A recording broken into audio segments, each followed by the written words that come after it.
నానా, అమ్మా మా ఫ్రెండ్స్ అందరూ టూర్కి వెళ్తున్నారు, నేను కూడా వెళ్తాను. నాకు 10,000 కావాలి. 10,000?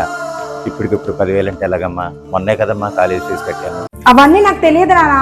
నువ్వు 10,000 ఇస్తేనే నేను నీతో మాట్లాడతా, లేదంటే మాట్లాడను. అమ్మా బాధపడకమ్మా, నేనే ఏదో రకంగా చూసి చేస్తాను. సరే.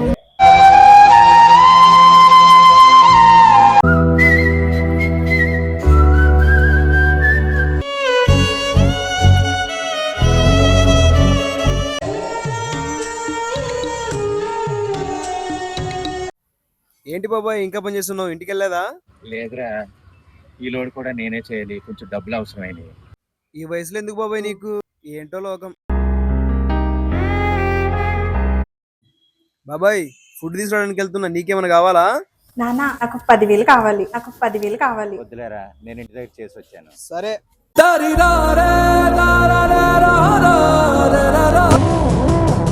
10,000 తీసుకున్నావు, రోజుకు 2 లోడ్లు పనిచేయాలి, లేకపోతే నా సంగతి తెలుసుగా.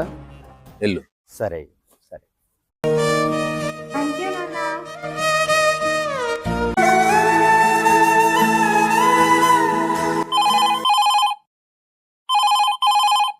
రేయ్, 10,000 తీసుకున్నావు, నాటకాలు చేస్తున్నావా? పని ఆపేసి వెళ్ళావంట, ఎక్కడ తెచ్చావు? రా. ప్లీజ్ అన్నా, వస్తున్నాను, వచ్చేస్తాను.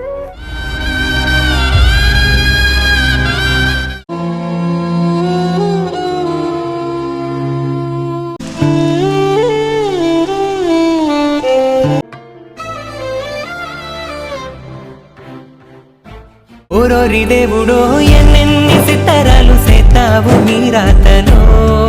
పిల్లల ప్రేమను పొందడంలో తరతరాలుగా నాన్నెందుకో వెనకబడ్డాడు. కన్న తండ్రి కష్టాన్ని అర్థం చేసుకోవాల్సిందే అమ్మ తర్వాత కూతురి. అలాంటిది నాన్న ఆకలి కడుపు మంటతో వీళ్ళు పిజ్జాలు బర్గర్లు తింటున్నారు, నాన్న అలసటతో వీళ్ళు ఆనందంగా ఉంటున్నారు.